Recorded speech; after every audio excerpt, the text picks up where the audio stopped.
Shalom, puji nama Tuhan. Tuhan kita adalah Tuhan yang baik. Tuhan kita adalah Tuhan yang dahsyat. Firman Tuhan berkata kepada kita, berbahagialah orang yang mendengarkan kebenaran firman Tuhan serta melakukannya di dalam kehidupannya hari lepas hari. Kita mengingat kebaikan Tuhan. Kita mengingat pertolongan Tuhan. Kita mengingat kasihnya Tuhan di dalam kehidupan kita hari lepas hari. Dengan pertolongan Tuhan, dengan kebaikan Tuhan.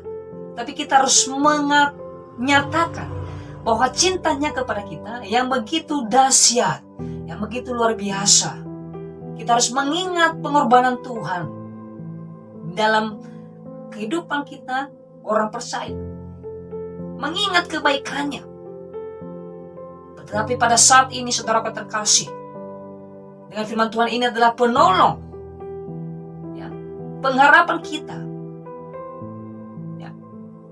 Apa saja yang kita kerjakan, apa saja yang kita atau tujuan kehidupan kita ke depannya, atau harapan kita, tetapi kita tetap mengandalkan Tuhan, memprioritaskan Tuhan, ya, karena Tuhan kita penolong kita, karena Tuhan adalah sumber kekuatan, pengharapan, dan pertolongan hari lepas hari. Kita perlu mensyukuri kebaikan Tuhan. Kita ada sampai saat ini, itu karena anugerahnya yang terindah, yang sungguh luar biasa di dalam kehidupan kita orang percaya. Tetapi pada saat ini Bapak Ibu yang terkasih, saudara yang terkasih, ya, saya ingin membagikan kepada kita semua kebenaran firman Tuhan yang terambil di dalam Injil Matius pasal 5 ayat yang ke-13 sampai ayat yang ke-16. Injil Matius pasal yang ke-5 ayat 13 sampai 16. Alkitab memberikan judul atau tema adalah garam dunia dan terang dunia. Kamu adalah terang dunia. Jika garam itu menjadi tawar, dengan apakah ia diasinkan? Tidak ada lagi gunanya selain dibuang dan diinjak orang. Kamu adalah terang dunia. Kota yang terletak di atas gunung tidak mungkin tersembunyi. Lagi pula orang tidak menyalakan pelita lalu meletakkannya di bawah gantang, melainkan di atas kaki dian sehingga menerangi semua orang di dalam rumah itu. Demikianlah hendaknya terangmu bersahaya di depan orang, supaya mereka melihat perbuatanmu yang baik dan memuliakan Bapamu yang di surga. Haleluya. Haleluya. Dari Injil Matius pasal 5 ayat yang ke-13 sampai ayat yang ke-16, saya mengambil judulnya adalah makna hidup atau makna kehidupan kita sebagai orang percaya. Makna kehidupan kita adalah merupakan suatu motivasi, tujuan dan harapan yang harus kita miliki sebagai orang percaya, sebagai orang takut akan Tuhan, sebagai orang yang hidup di dalam Tuhan. Saudara terkasih, ya, semuanya itu kita harus memiliki tujuan, ya, memiliki aspek-aspek atau skenario, yaitu mengalami perjumpaan dengan Tuhan, ya, memprioritaskan Tuhan, mengutamakan Tuhan di dalam kehidupan kita, ya. Sesibuk apapun kita di dalam pekerjaan kita, di dalam rumah tangga kita, tetapi jangan kita lupa untuk mengucap syukur kepada Tuhan. Jangan kita lupa untuk, ya, menyatakan cintanya Tuhan di dalam kehidupan kita, bahwa Tuhan kita adalah penyelamat kita sebagai orang percaya, ya. Dia juru selamat kita, ya. Sesuatu dalam kehidupan kita ini, ya, tidak hanya untuk kita mendiamkan, ya, dan tidak hanya untuk bertanya-tanya untuk apa kehidupan ini, ya. Makna kehidupan kita ini sangat berarti, saudara terkasih, ya, sangat bermakna, ya. Perjalanan kita sangat, ya, berharga di mata Tuhan, saudara terkasih, ya. Arti kehidupan kita ini bukan untuk dipertanyakan, saudara terkasih, tetapi untuk dipertanggungjawabkan, ya. Kehidupan kita, perjalanan kita sebagai orang percaya bukan hanya bertanya dan bertanya terus, tetapi kita harus mempertanggungjawabkan apa yang harus kita pertanggungjawabkan, yaitu adalah janji-janjinya Tuhan. Karena firman Tuhan berkata, saudara terkasih, pergilah jadikanlah semua bangsa muridku, ya. Tapi kita sebagai orang percaya, saudara, kita menyatakan bahwa Tuhan itu adalah juru selamat kita sebagai orang percaya. Tuhan kita adalah Tuhan yang memerdekakan kita. Tuhan kita adalah Tuhan penyelamat orang percaya, ya. Menyalahkan keadaan itu tidak baik, saudara terkasih. Tetapi yang lebih baiknya adalah menyatakan kemuliaan Tuhan, ya. Memberitakan janji-janjinya Tuhan. Dia berkata bahwa inilah aku, utuslah aku. Itulah firman Tuhan yang perlu kita teladani, ya. Firman Tuhan yang perlu kita contohi, saudara terkasih, di dalam nama Tuhan Yesus Kristus, ya. Karena firman Tuhan ini bukannya sekedar kita membaca, saudara terkasih, bukannya sekedar kita mendengarkan, tetapi kita harus merenungkan di dalam kehidupan kita hari lepas hari, ya. Tapi makna kehidupan kita ini sangat berarti, berharga di mata Tuhan. Di dunia tidak berharga, ya, tetapi di mata Tuhan sangat berharga, saudara terkasih, ya. Makna kehidupan kita ini, ya, sangat memiliki kualitas yang istimewa di mata Tuhan, saudara terkasih, ya. Kita sebagai orang percaya, ya, sebagai orang hidup di dunia ini, tetapi saya membagikan kepada kita, saya mengajak kita semua untuk memberitakan kebaikan Tuhan itu di dalam perjalanan kita sebagai orang percaya, ya. Tapi firman Tuhan kita ini, ya, terus dan terus mengerti dan memahami, ya. Terus dan terus kita harus tekuni, ya, seperti potensi-potensi yang di dalam kehidupan kita ini, ya, memiliki satu kapasitas yang sungguh luar biasa, ya, baik seorang hamba Tuhan, baik sebagai singers, baik sebagai WL dan guru sekolah minggu, ya. Tapi kita sama-sama berharga di mata Tuhan, bukan hanya sebagai warga jemaat, tetapi semua kita berharga di mata Tuhan, ya. Makanya kehidupan kita ini sesungguhnya adalah menyatakan kebenaran yang Tuhan, ya, menyampaikan, ya, janji-janjinya Tuhan. Saudaraku terkasih, ya, hidup kita ini memberikan makna atau perjalanan yang lebih indah, ya, yang sesungguhnya, ya. Inilah kehidupan kita sebagai orang percaya, tetapi makna kehidupan kita ini merupakan sesuatu yang terpenting dan berharga, ya, di mata Tuhan, ya.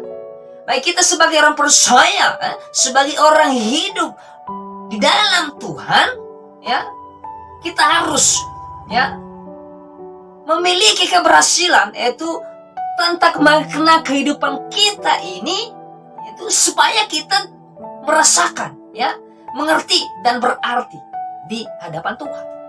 Perjalanan kita, karir kita sebagai orang percaya, kita harus benar-benar menggali semuanya, ya, supaya kita memiliki makna. Yang pertama adalah berjumpa dengan Tuhan, itu yang terutama, ya, mengalami terobosan-terobosan baru, ya, kehidupan yang baru hanya untuk berjumpa dengan Tuhan, ya. Sesibuk apapun kehidupan kita ini, jangan sampai lupa kita. Jangan sampai kita lupa untuk mengucap syukur kepada Tuhan, ya. Kesibukan dalam keluarga, kesibukan dalam pekerjaan, tetapi yang terutama memprioritaskan Tuhan. Itulah yang Tuhan mau di dalam kehidupan kita orang percaya, ya. Kebanyakan orang, dia sibuk dengan pekerjaannya, dia sibuk dengan anak-anaknya, dia sibuk dengan yang lainnya, sampai lupa Tuhan. Tetapi kalau lupa diri, itu jalurnya beda, saudara terkasih. Ya. Intinya di sini, jangan sampai kita lupa. Ya. Untuk bersyukur dan menyatakan cintanya Tuhan. Itulah artinya menjadi garam dan terang dunia. Memberitakan kabar baik, menyampaikan kabar baik, yaitu atas kematian Tuhan kita di Kalvari. Kita melihat bahwa salibnya Tuhan itu ada berkat, ada pengharapan, ada mukjizat, ada kemenangan-kemenangan luar biasa. Tetapi ketika kita memandang salib terus setiap hari, pasti perjalanan kita tetap bersukacita. Perjalanan karir kita pasti diberkati Tuhan. Ya. Perjalanan rumah tangga kita pasti diberkati oleh Tuhan. Saudaraku terkasih, ya, makna kehidupan kita ini memang berbagai gaya, saudaraku terkasih, berbagai statement, berbagai skenario di dalam kehidupan kita ini. Tetapi dalam perjalanan kehidupan kita ini menunjukkan satu eksistensi yang luar biasa, ya, untuk pendekatan kita kepada Tuhan kita Yesus Kristus, ya, supaya kita memiliki suatu tujuan yang luar biasa, ya. Makna kehidupan kita ini sangat berbeda, ada keunikan masing-masing, ya. Perjalanan kita sebagai orang percaya berbeda-beda keunikan, berbeda-beda pendapat yang lain, ya.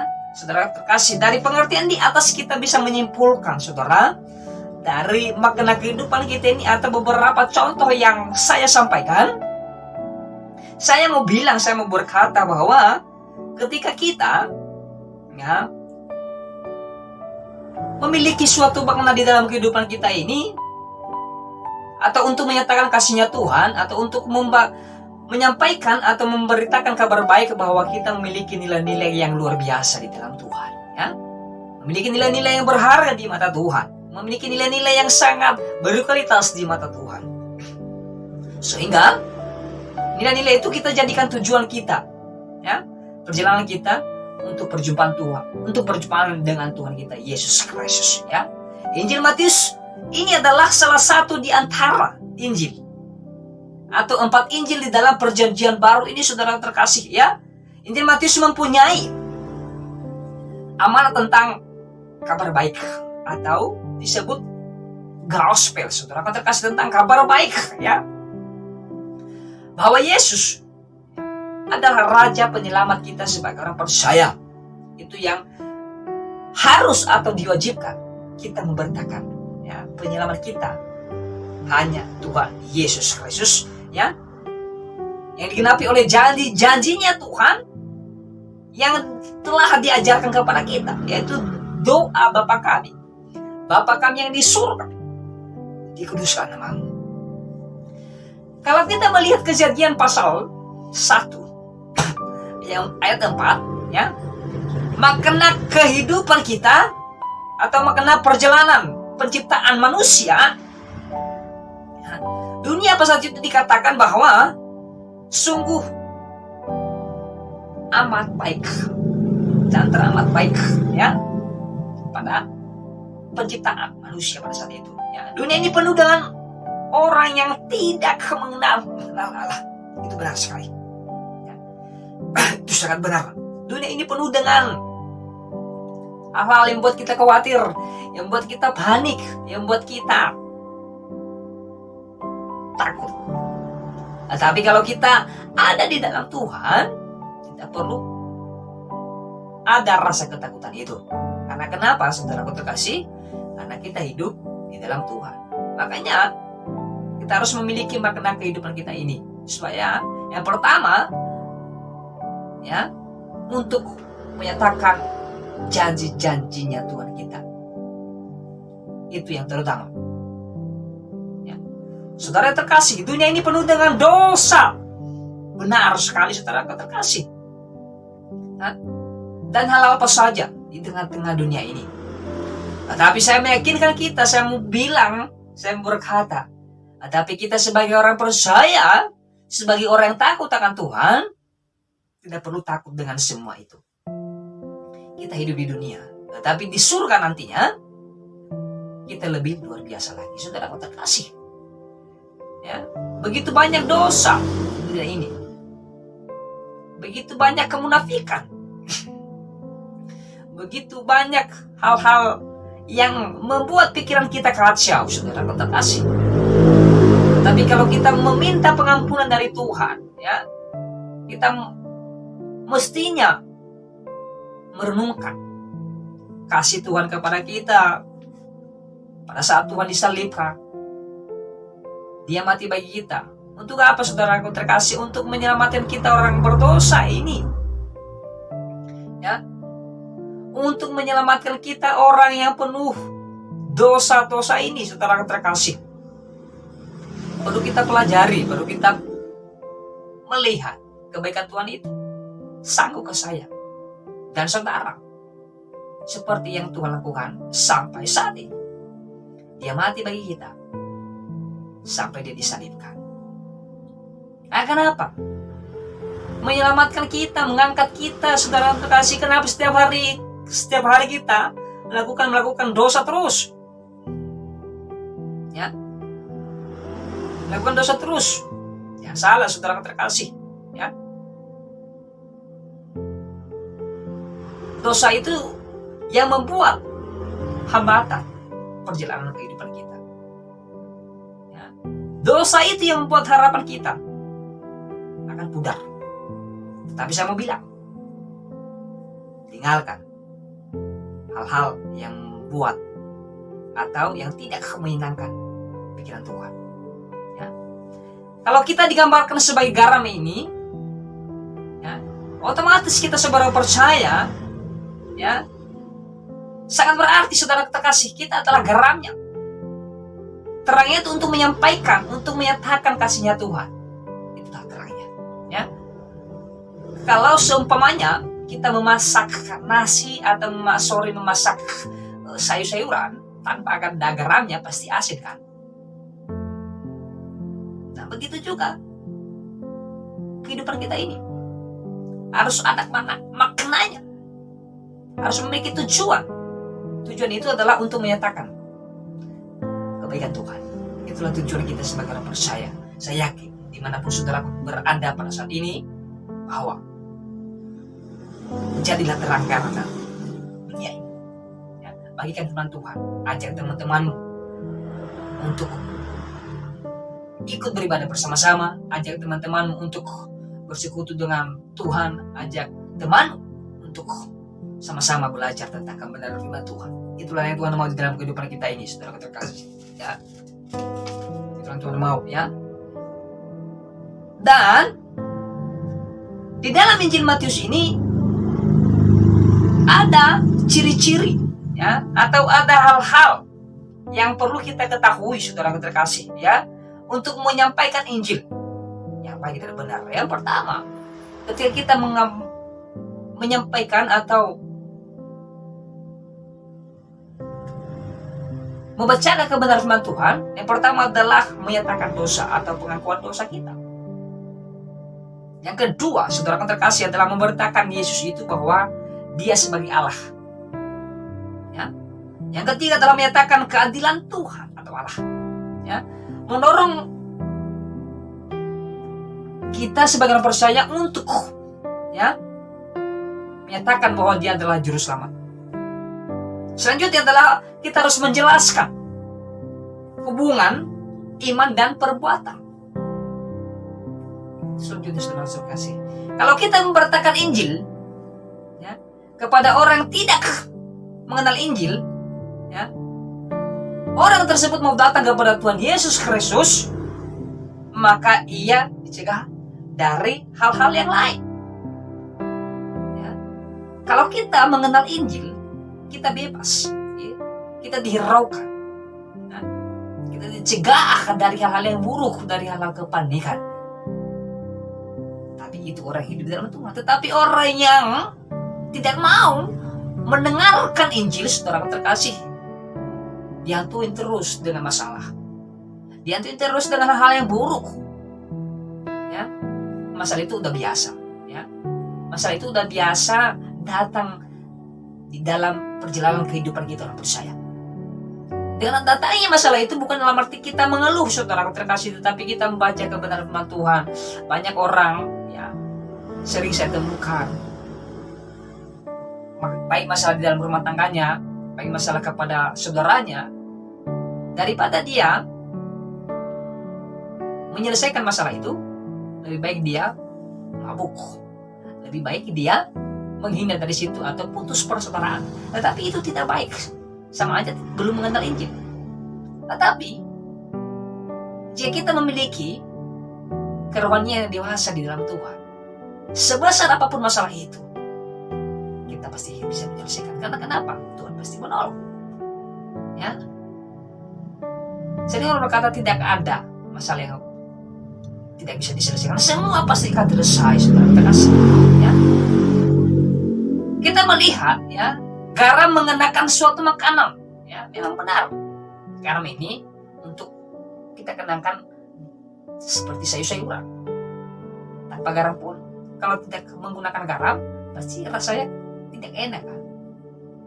Nah, kita diibaratkan sebagai garam dunia, saudara terkasih. Artinya kehadiran kita harus mengenakan orang di sekitar kita. Yang pertama, menyelamatkan orang, ya, keluarga kita, anak kita, lingkungan kita. Kita harus membawa mereka untuk mengenal lebih dalam lagi hidup dalam Tuhan, ya. Kita harus mengasihi dan menolong mereka, saudara terkasih. Jangan salah, ya. Ya, menaati dan menghormati yang lebih tua dari kita. Ya, umur saya sudah 30 tahun. Saya lebih menghormati bagi yang di bawah umur saya, di atas umur saya, bahkan lansia pun saya tetap menghormatinya. Karena saya berpandangan bahwa dia lebih dewasa dari saya. Saya tetap menghargai pendapat itu, saya tetap menghargai. Ya, menghibur orang yang kesusahan, kita harus menghibur mereka. Nah, dan menghibur adalah untuk membagikan kebenaran firman Tuhan, menguatkan mereka supaya mereka terhibur dari kebenaran firman Tuhan. Ya, itulah yang Tuhan mau, itulah yang Tuhan inginkan di dalam kehidupan kita sebagai orang percaya. Terima kasih. Kalau kita, ya, menggunakan atau seperti di tengah-tengah dunia ini saat ini, kita suka belepotan, ya, atau datang kurang tepat waktu atau datang terlambat. Tetapi yang Tuhan mau bicara kepada kita semua, ya, bagaimana kita harus menekuni kebenaran Tuhan itu.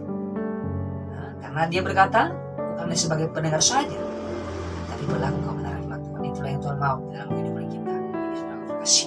Beberapa hal yang perlu kita ketahui, saudara terkasih, menjadi terang. Yang pertama, saudara terkasih, adalah terang.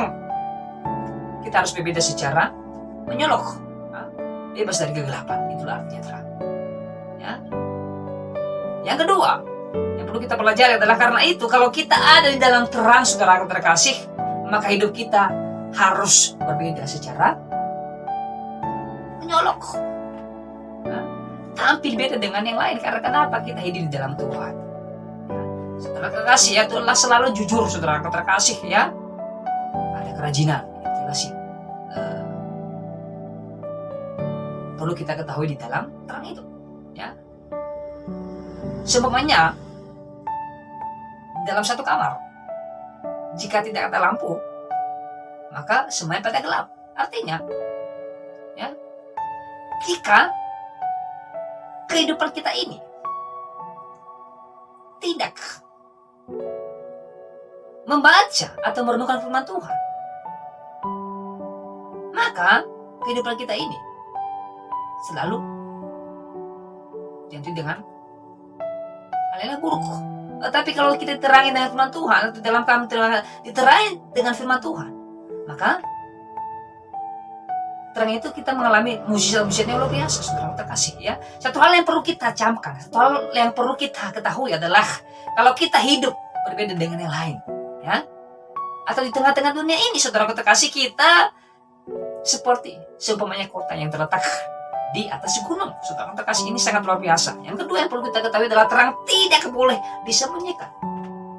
Ya, kita harus seperti yang tadi saya sampaikan, seperti tadi yang saya bilang, bahwa ada kejujuran. Itulah dia terang.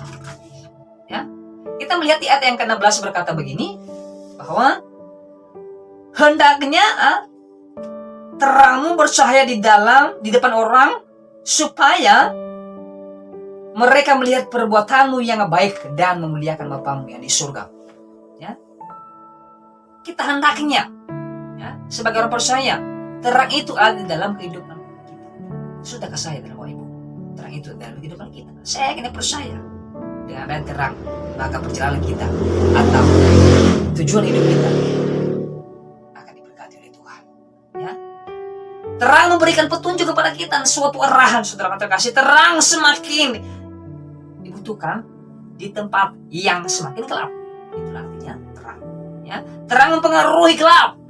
Bahkan sebaliknya apapun, saudara terkasih. Yesus meminta kita sebagai orang percaya untuk menjadi garam dan terang dunia. Ya, garam adalah benda yang terasa asin bagi kita.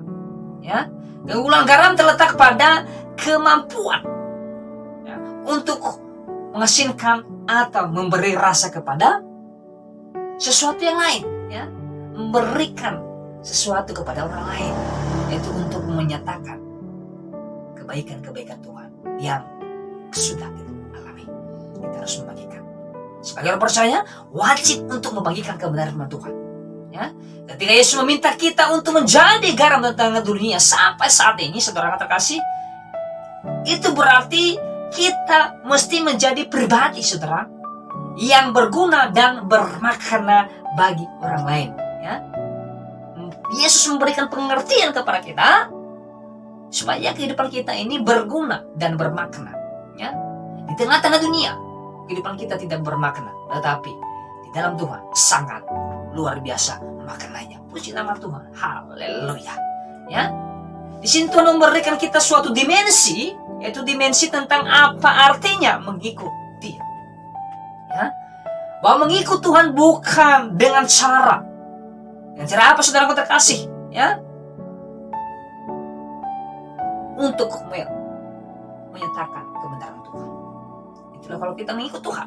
Itu adalah suatu, ya, statement kepada atau dari diri seseorang untuk mengikut Tuhan. Ya.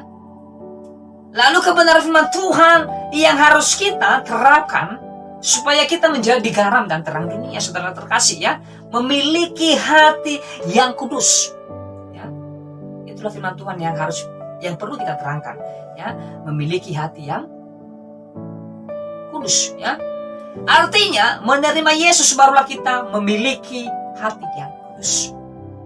Ya. Bila sudah menerima hati yang kudus, barulah kita menghasilkan perbuatan-perbuatan yang baik dari Tuhan, ya, yang memuliakan Bapa di surga. Ya. Ketika kita menerima Yesus secara pribadi, ya, itulah yang Tuhan mau dalam kehidupan saya dan saudara sekalian. Yang kedua, kita harus mematuhi firman Tuhan, ya, melakukan dan mengajarkan firman Tuhan, saudara terkasih. Ya, kita mengambil satu contoh, Daniel pada saat itu dan teman-temannya hidup takut akan Tuhan. Ya, yang ketiga adalah berhenti untuk berzinah. Ya, perzinahan membuat kita di bawah kontrol iblis. Itu benar sekali. Ya, orang yang melakukan pencabulan iblis, ya, berhenti bercabul dan berzina, saudara terkasih, ya, barulah kita bisa menjadi garam dan terang dunia. Berhenti untuk, ya, memfitnah seseorang, ya, berhenti untuk mengejek seseorang, supaya kita mendapatkan garam dan terang dunia ini. Ya, berhenti untuk membedakan satu sama lain. Jika kita membedakan satu sama lain, perlu kita mengintrospeksi diri kita terlebih dahulu. Ya, hidup kita ini belum sempurna, ya, tubuh kita ini belum sempurna, tetapi jangan kita mengoreksi terlebih dahulu orang lain. koreksilah pribadimu. Ya, hidup dalam kuasa Tuhan, ya. Hidup dalam kasihnya Kristus, ya. Kasih, ya, dan berdoa bagi orang lain. Ya, kasih adalah sifat Roh Kudus. Ya, kasih adalah tidak berbuat kejahatan. Itu tentang garam tentang dunia, ya. Tuhan Yesus lahir ke bumi ini adalah untuk menyelamatkan orang berdosa. Tuhan datang ke dunia ini untuk mengangkat kita ke surga, ya. Untuk menyelamatkan kita sebagai orang percaya, ya. Lalu ada karakteristik makanan kehidupan kita sebagai orang percaya atau sebagai orang yang takut akan Tuhan. Yang pertama adalah memiliki sifat yang berbeda-beda atau yang keunikan, ya. Memiliki sikap atau sifat hidup yang spesifik dan secara konkret, secara lengkap, ya. Makanan hidup kita memberikan pedoman dan arahan kepada yang lain, yang terutama kepada keluarga kita, anak-anak kita, tetangga kita, dan lain sebagainya di tengah-tengah dunia ini, ya. Ada beberapa faktor juga, saudara terkasih, tentang kebermaknaan perjalanan kehidupan kita ini, atau tentang kebermaknaan kehidupan kita ini. Yang pertama adalah pola pikir kita, dan jelas, saudara terkasih. Yang kedua adalah pola sikap kita, konsep diri kita, ya, penghayatan kepercayaan kita, ya, ibadah dan kepribadian kita. Itulah faktor, ya, makanan kehidupan kita. Lalu ada komponen juga, saudara terkasih, tentang makanan kehidupan kita sebagai orang percaya, yaitu adalah pemahaman diri kita, ya, pengubahan sikap kita, hati kita, ya, kegiatan diri kita, ya, kegiatan terarah, ya, dan kelompok komponen-komponen lainnya. Masih banyak hal, saudara terkasih, ya. Itulah komponen makanan kehidupan kita ini. Lalu ada juga ciri-ciri makanan kehidupan kita sebagai orang percaya. Yang pertama adalah bebas memilih atau langkah tindakan selanjutnya. Kita harus bebas. Bebas adalah memilih jalan. Ada jalan surga dan neraka. Tetapi saya yakin dan percaya, sebagai orang percaya harus memilih jalan yang benar. Yang kedua adalah tidak akan dibentuk, ya, kekuatan-kekuatan di luar dirinya. Seperti iblis, ya. Maka saya berkata bahwa berhenti untuk bersinah supaya kehidupan kita ini menjadi terang dan garam, ya. Mampu mengucapkan nilai-nilai apa? Nilai-nilai Kristus di dalam hati kita ini. Nilai-nilai kebenaran Tuhan Yesus Kristus, ya. Memiliki alasan untuk memiliki kehidupan yang bermakna di dalam kehidupan kita ini. Jadi saudara terkasih, di dalam nama Tuhan Yesus Kristus, tidak ada alasan bagi kita sebagai orang percaya, saudara, untuk tidak menjadi teladan atau menjadi contoh di tengah-tengah dunia ini, ya. Dalam perjalanan kehidupan kita memang tidak kita lemah, kita terbatas dalam perjalanan kehidupan kita. Tapi ketika kita nomor satukan Tuhan, memprioritaskan Tuhan, ya, sebagai juru selamat kita, sebagai orang percaya, di dalam perjalanan kita, di dalam perjalanan karir kita, maka ia akan memampukan kita, ya, hidup lebih baik hari lepas hari, saudara terkasih, ya, sampai ia datang kembali menjemput kita sebagai umat atau orang percaya dengan Dia. Yang kita tekuni, yang kita pahami adalah menyatakan bahwa Tuhan itu penyelamat kita sebagai orang percaya. Sudahkah saya dan Bapak Ibu menjadi garam dan terang dunia? Sudahkah saya dan Bapak Ibu mengetahui makanan kehidupan kita yang sesungguhnya hanya ada di dalam Tuhan?